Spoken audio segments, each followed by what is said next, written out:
Assalamu alaikum, peace and blessings.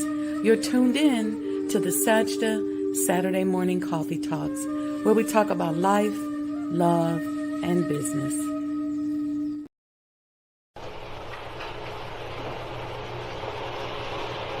O Allah, guide me among those whom Thou hast guided aright, and preserve me among those whom Thou hast preserved, and befriend me among those whom Thou hast befriended. Bless me in whatsoever Thou dost grant me, and deliver me from the evil of what Thou hast judged. Surely Thou judgest, and none can judge against Thee, and he whom Thou befriendest is not disgraced.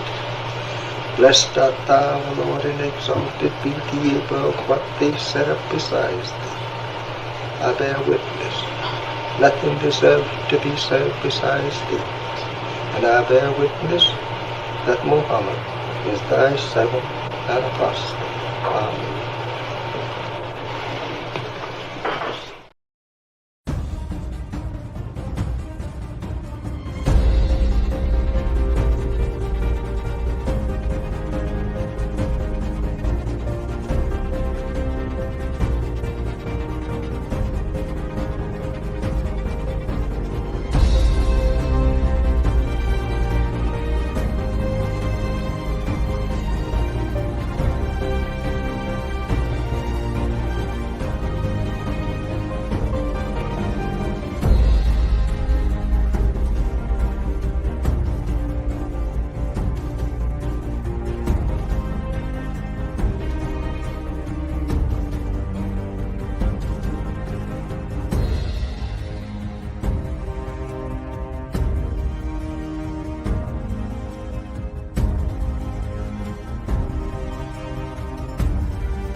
Assalamu alaikum, family. How are you all? Ramadan Mubarak.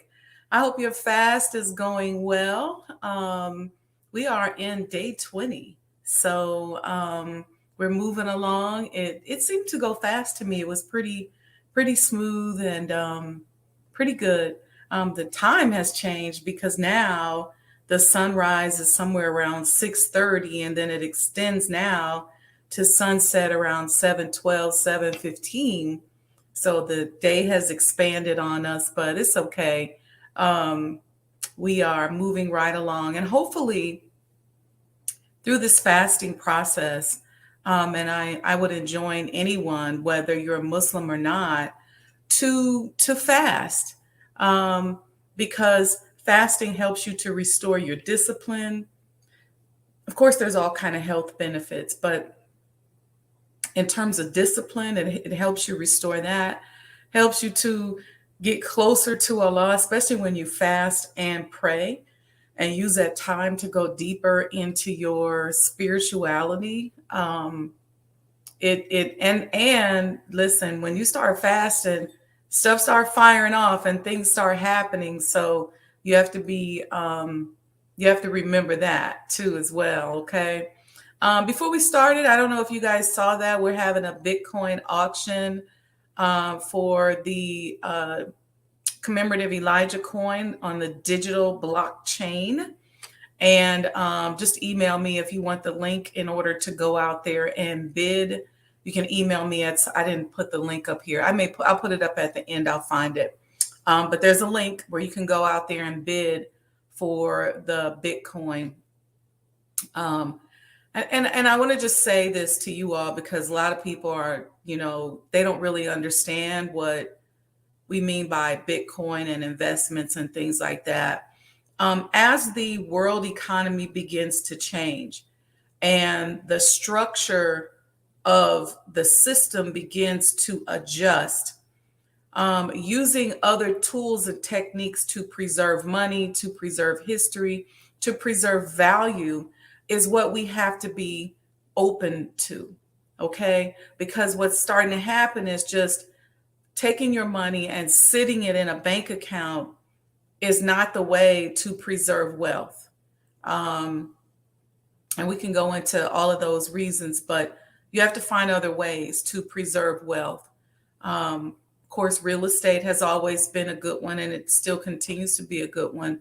But utilizing some of the other tools, some people invest in certain types of insurance policies. Some people have investment accounts. Some people invest in the blockchain. So this is just one of those kinds of tools.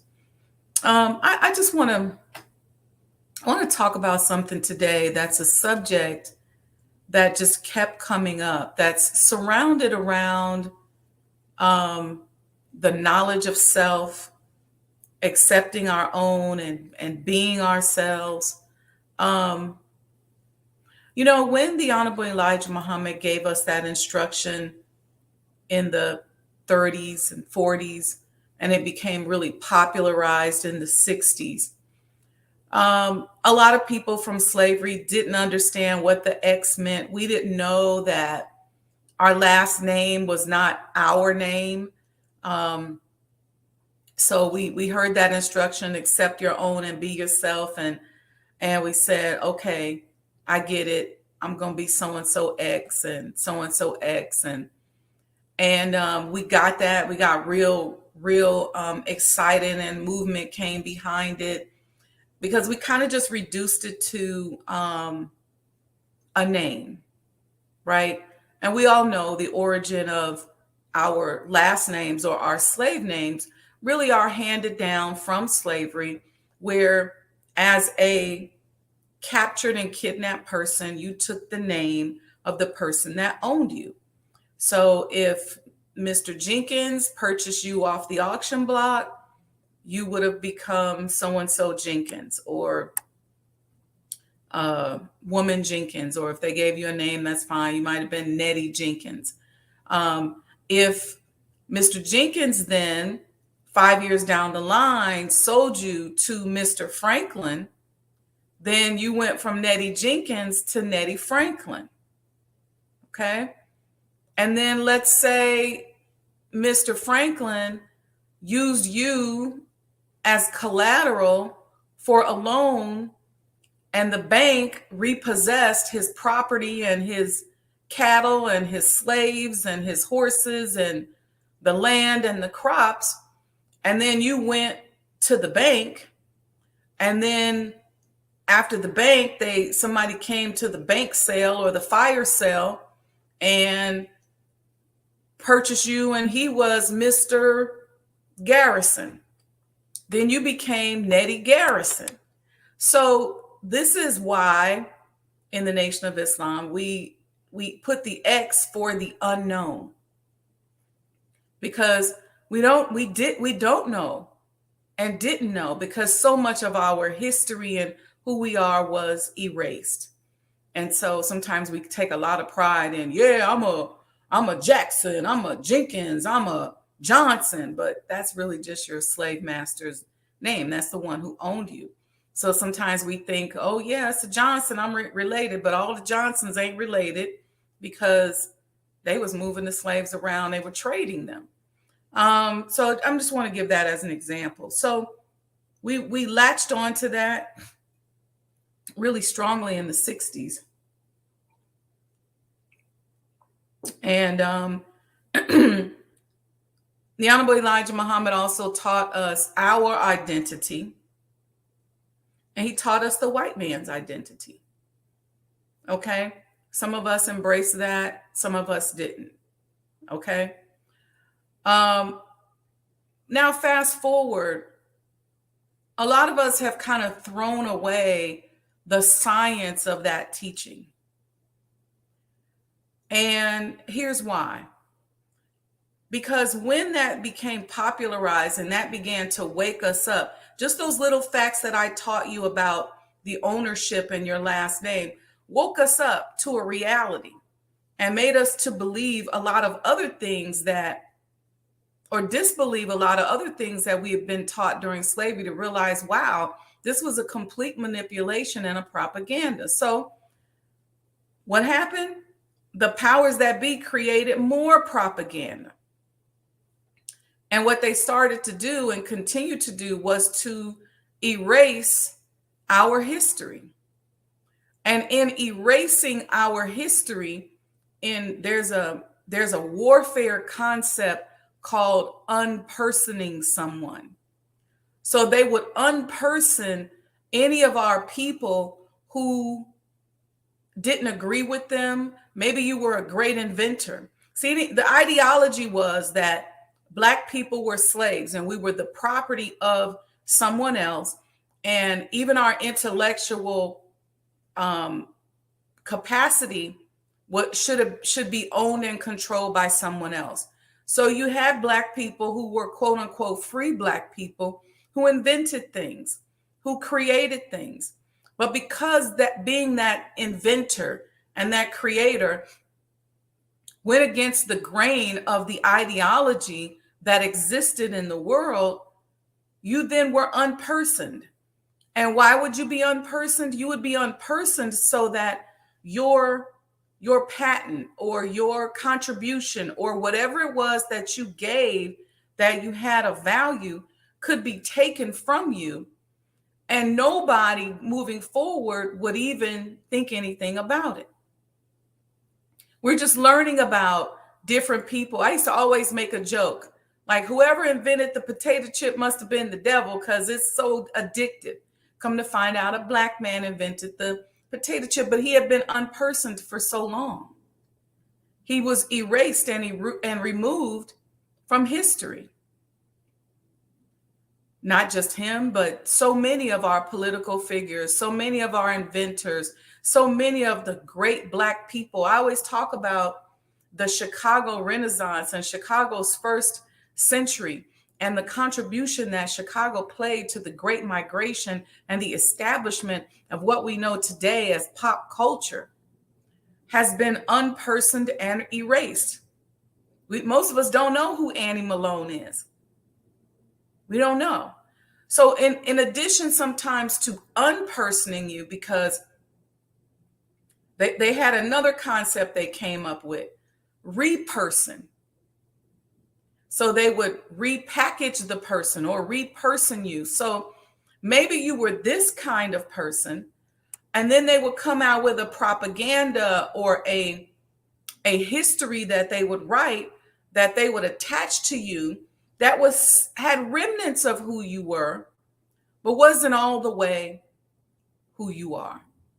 You can see that with Martin Luther King. When you really study Dr. King, the image that we have of Dr. King is only a remnant of who he was. When we look at the Honorable Elijah Muhammad, I've had people offer me money.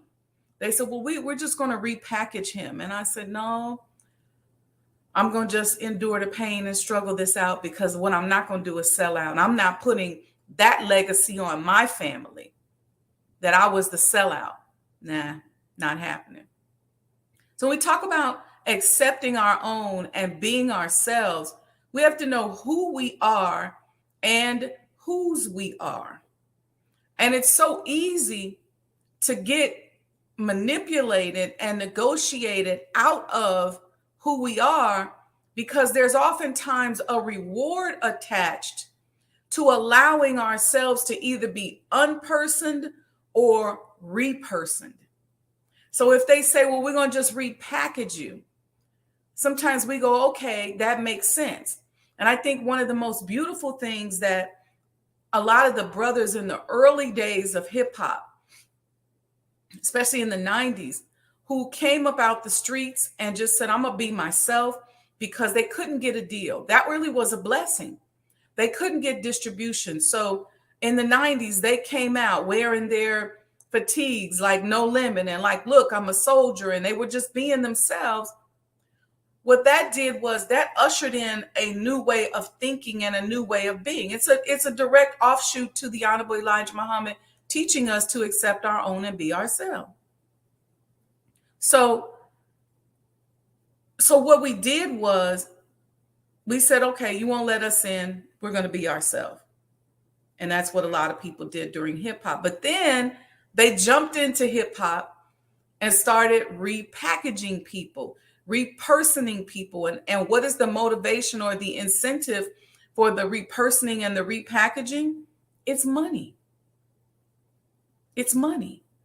So they say, you know what? If you dressed like this, instead of the way you dress right now, which obviously you like, instead of being yourself, dress the way I want you to dress.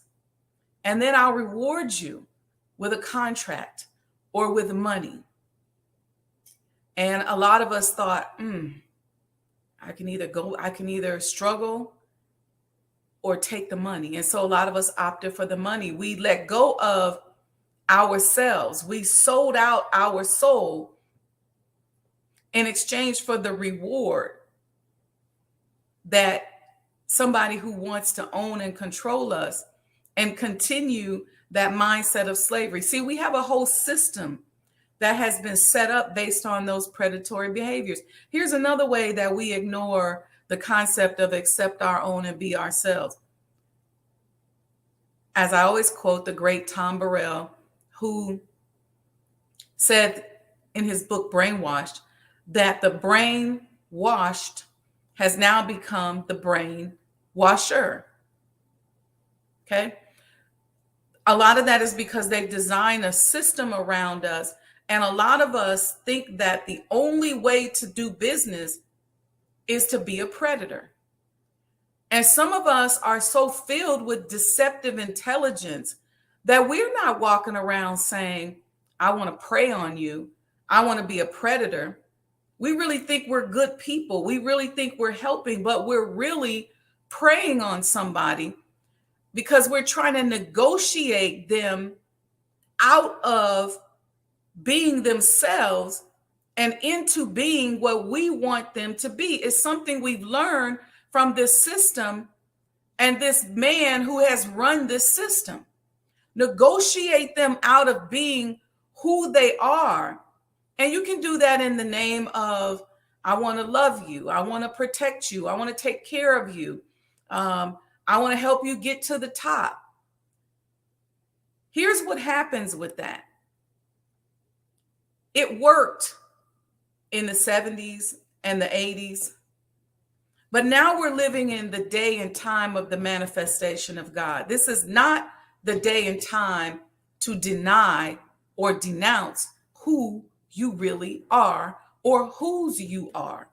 This ain't the time. See, who you are now today is your currency. We are living in a day and time where your authenticity is your currency. It's your protection.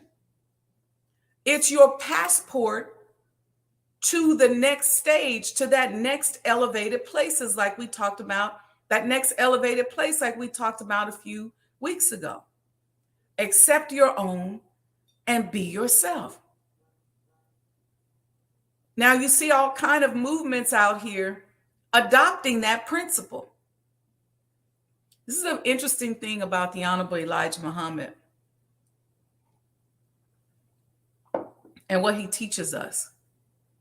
What he teaches us and what he taught us directly in the 50s, 60s, 70s, and what he teaches us through the Honorable Minister Louis Farrakhan.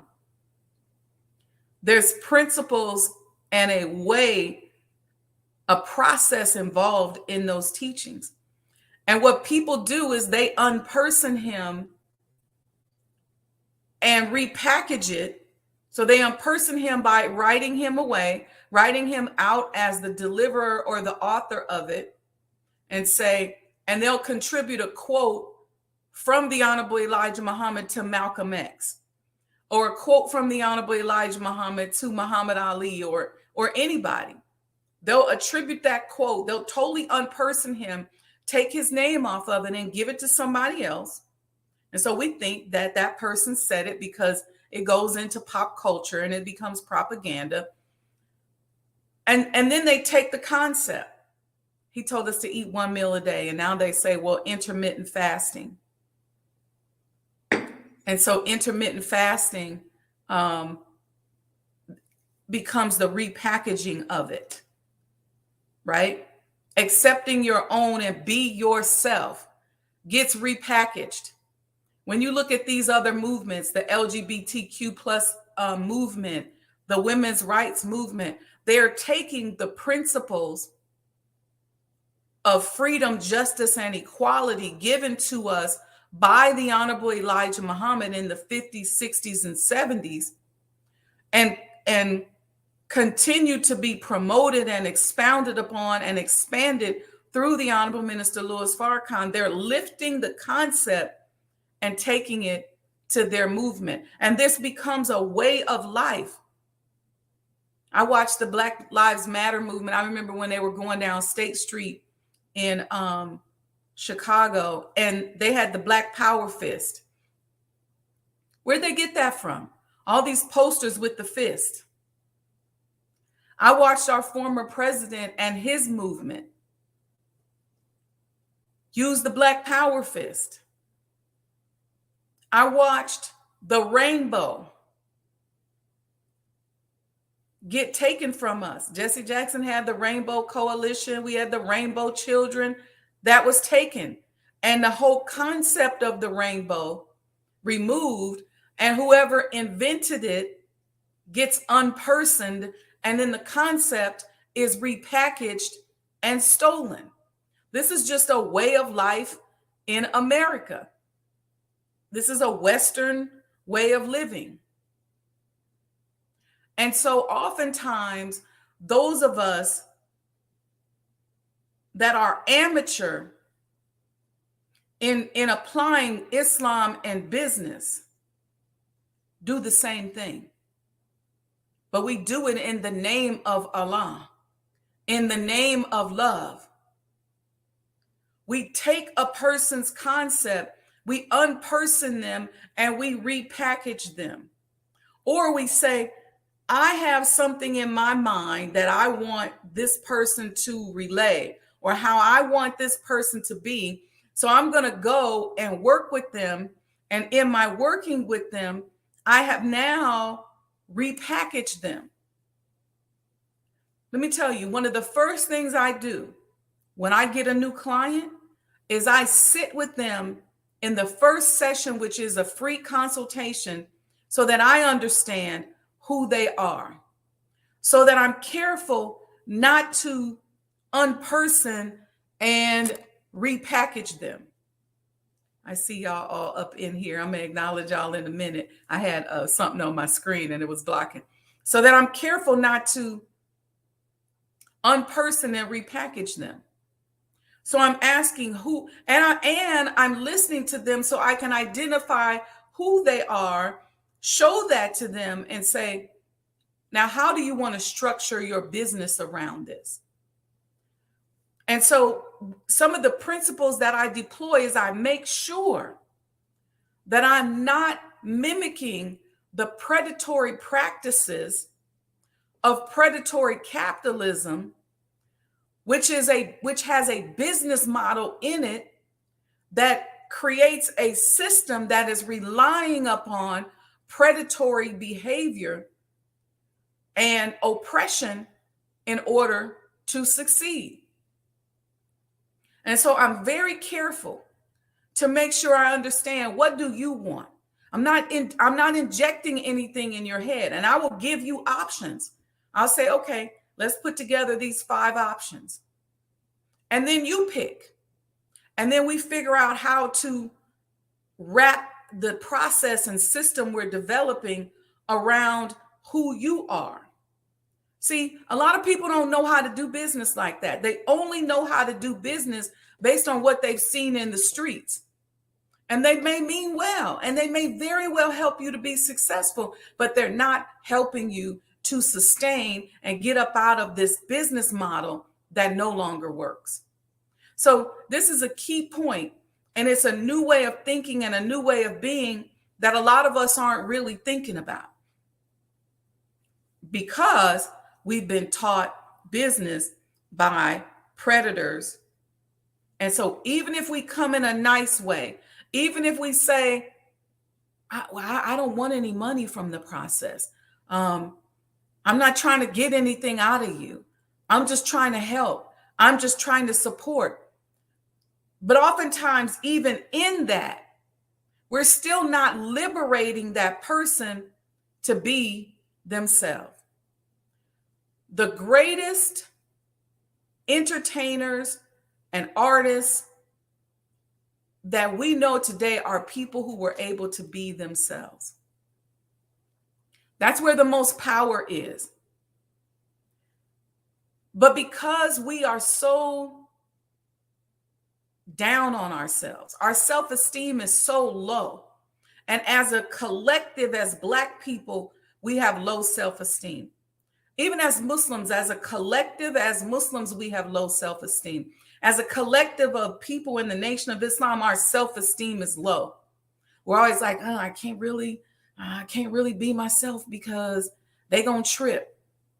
And we become victim to what somebody else is gonna do and what somebody else is gonna say, instead of petitioning Allah, who is the best knower, who is in charge, who we know no weapon formed against us will prosper.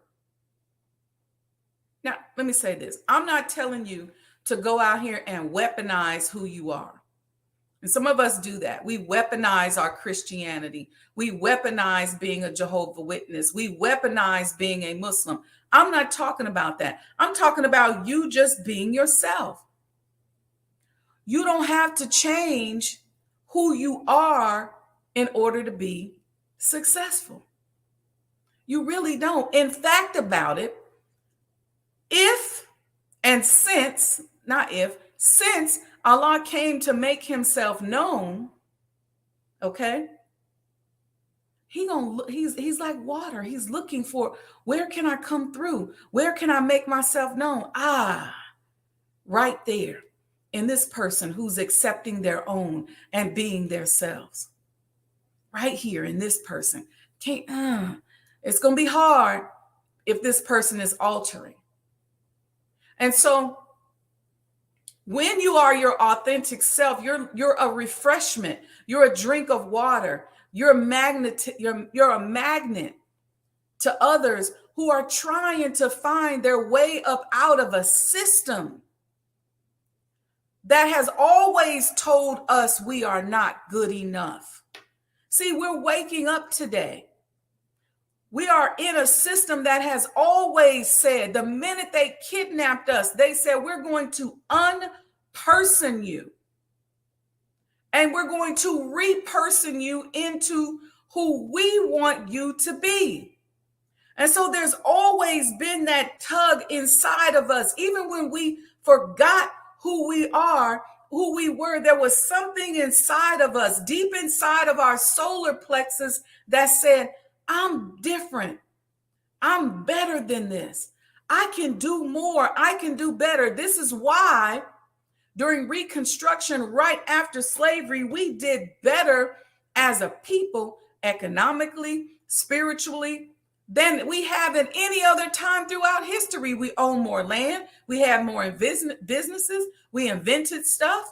We had our own cities. They had to burn them down and destroy them because they said, oh, shoot, they're accepting their own and being their selves. So when people see you being yourself and just being who you are, there's something inside of them that starts to churn. Something right here in the solar plex that starts to churn. And they don't know what it is, but it feels good. And so when they look at you, when they hear you talk, when they do business with you, when they listen to your music, when they read your writings, when they just watch you move throughout the world, there's something about you that makes them get attracted to you, that makes them go, huh? And so you become this magnet because now Allah can use you as a beacon and a torchlight to those who are waking up. So accepting your own and being yourself is deeper. And we have to be keen on that. I'm so keen on that it irritates a lot of people. You all can only imagine, for me, in building the Honorable Elijah Muhammad House Museums, I get a lot of people who come to me and say, you should do this. And why don't you do that? Most of the talk about me is people who go, well, she's stupid. She shouldn't have did that, or she should be doing this. And if I was her, I would do this or that. It ain't about what you want to do. It's about what Allah is downloading into me to do. So even when somebody tells me an idea and my conscious mind, my ego state may say, that sounds good, I take it back in prayer. And I say, let me sit with this, Allah. What you think? How should I be? How should I move? Or does this make sense? And then he lets me know why. Because I understand that in doing what I am doing and being myself as I'm doing it, accepting my own and being myself, accepting my assignment and working to walk in purpose with that assignment, that I'm showing some other people, I'm waking some folks up. It's some folks out here where their solar plexus is churning, their pineal gland is turning, the crust is coming off of it. And it's starting to wake them up. Don't see when you pay attention to this pop culture world, they got us worried about what's somebody else doing, what's somebody else thinking. Don't worry about if somebody else got 1 million followers. Just do what Allah is calling you to come out and do on your podcast or in your art form. I can't even tell you. I've been blogging.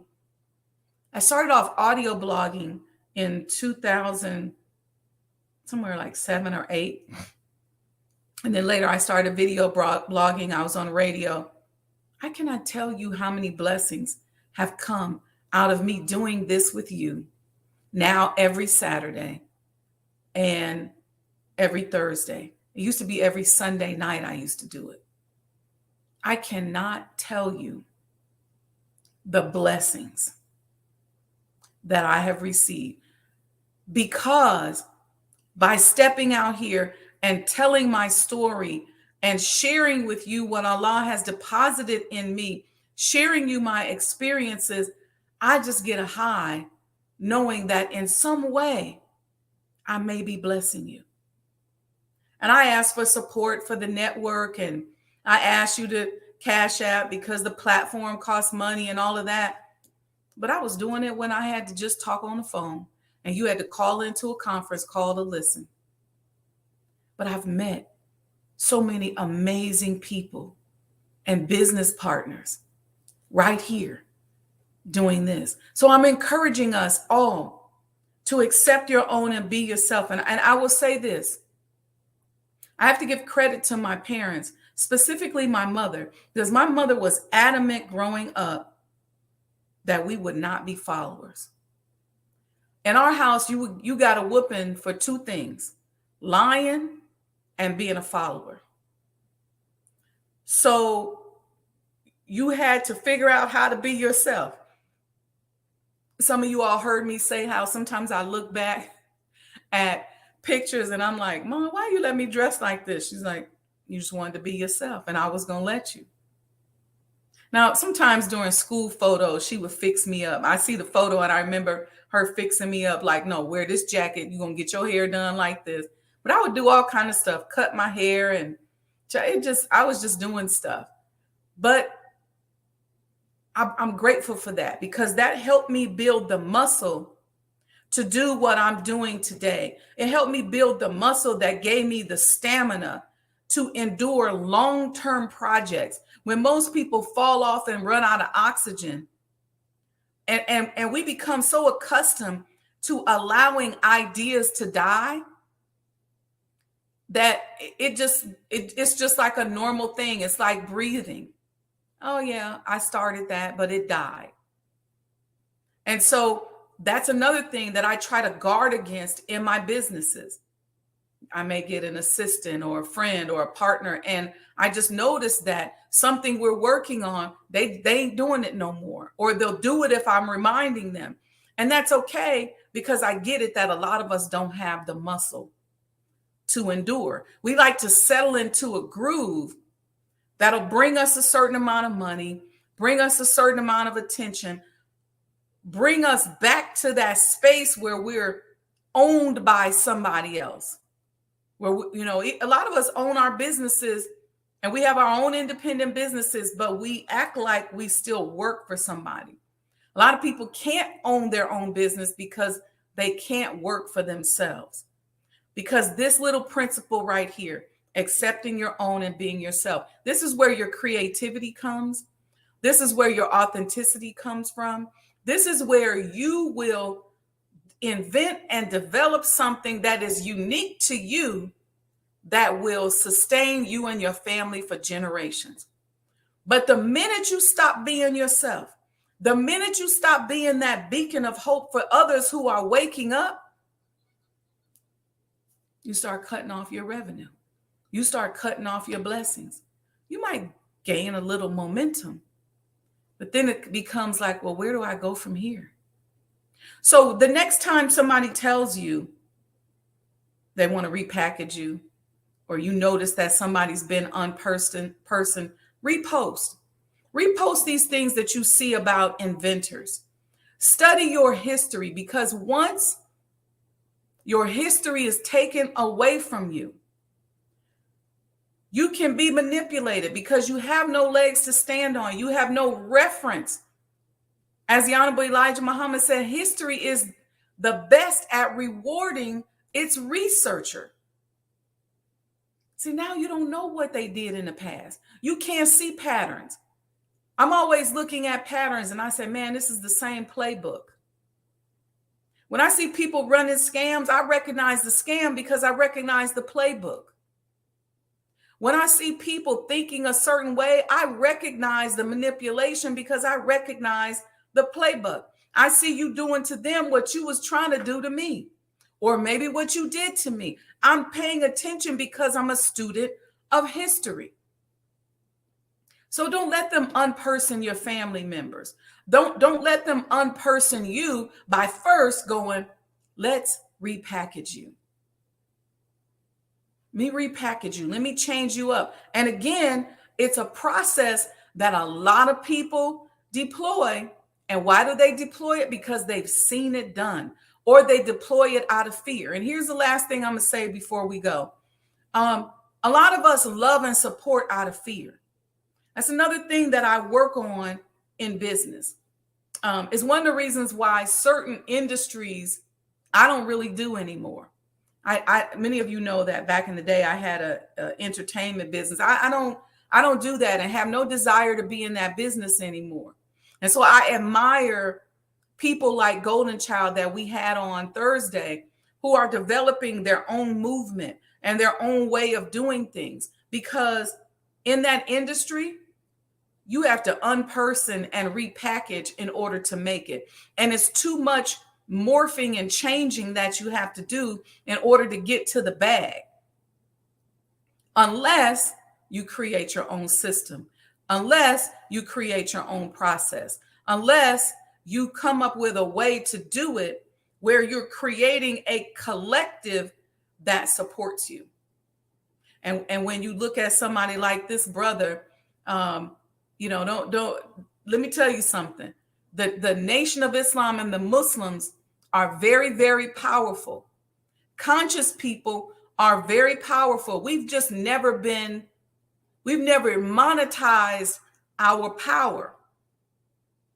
So those of us that love righteousness, that can unite under a flag of righteousness, of being decent, whether we be Christian or Muslim or Buddhist or whatever, we've never really monetized our power. It's usually just ratchetness that gets monetized.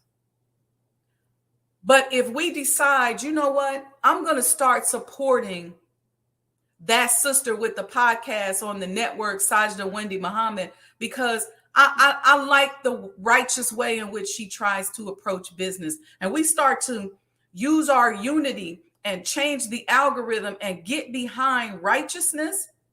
Trust me, you will see us make some changes, and we're going to make some money, and we can outpace, outchart anything that's out here. But just don't forget, you have to be yourself. You have to be yourself. The minute you start changing, the minute you start adjusting, you're going to take away some of your power. So when we get behind artists who are not ratchet, who we love, people are so tired of ratchetness that now you have old school concerts that are popping up. They call it old school, like SWV and Escape. They're doing a tour. That tour is going to make so much money. New Edition, it's going to make so much money. And you didn't see that back in the day. But it's because now people are so tired of ratchetness. They just tired. And so when an alternative comes up, that alternative can really make money as long as they stay true to who they are. And I'm going to say this one other thing, and this is to the Muslims. The world doesn't know us. The world has never gotten a chance to really know us. All you see of us is you see us drilling. You see us in our uniforms and our headpieces. You see us on social media and on television, but you don't know the soul of us. You don't know who we are. You don't know where we came from. You don't know where we were what we was resurrected up out of when we joined these teachings. You don't know how Allah saved us from going down a certain road that may have been destructive, or that probably was destructive to ourselves. You don't really know us, and you don't know our story. And this is why, and I say this to Muslims, they don't know us. So get out there and tell your story. We still in the resurrection business. Get out there and tell your story. And guess what? Your story, your true and authentic story about how these teachings have saved your life and redirected you would be so interesting. You are adding another layer to Black history, to the story of Black people, that you will disrupt. We will break these algorithms out here. Tell your story. That's why I tell you my story in business as Wendy Muhammad, and presenting myself as Wendy Muhammad. I'm not foreign. I'm not from another country. And I would get that all the time. Oh, you must be from Ethiopia or something like that, because you couldn't possibly be a Muslim convert from the Nation of Islam because they're not smart. They don't do business. They're not this is the things I would hear. And I say, let me show you. And with that fuel, allow me to break a lot of records. See, first you got to stop being scared, though. You got to stop being scared, and you have to believe and you have to have faith, which is two different things. You have to believe in the power of Almighty God, Allah, and you have to have faith that that power is real. So you got to stop being scared. And so I would always go beyond my intellectual capacity, whether it was building a hospital when I knew a lot of people thought I couldn't do it. Because I said, you know what? This is going down in history. This is for my family. This is for my people. This is for my legacy. And at the end of the day, when you pull them permits, when you look at that, when you look at the records and the documentation, and thank God now for the internet and the blockchain and ways in which these things can't be erased and can be preserved, you can't take that away from me. There's a lot of other projects that I've done and things that I've worked on where I had to push all the way to the edge. And just as I was about to fall off on the edge, Allah was right there, strengthening my faith, strengthening my belief in him, strengthening my love for him and my confidence to rely on him. So people don't know you. They don't know us as Muslims, just like they don't know Allah. But they can get to know Allah by getting to know you. So don't unperson yourself and reperson yourself because you're just following a business model that has been out here for years and they got you shook up and scared. Accept your own and be yourself. I see y'all in the chat. We're going to get out of here. The sun has already come up. Brother Donald is there. He said, peace, queen. Good morning, mom. Happy Saturday. Sister Betty, welcome, welcome. Happy Saturday. Great morning. Brother Lamont, walaikum salam. Good morning. Ramadan Kareem. Brother Victor, walaikum salam.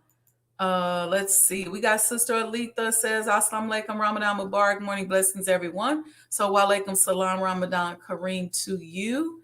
Assalamu alaikum, Muhammad El Barkawi. Welcome, welcome. Sister Nubia Latifa says, happy Saturday, Sister Sajdah and the Winner's Circle. I see Sister Sandra here. She says, Assalamu alaikum. Who else we got up in here?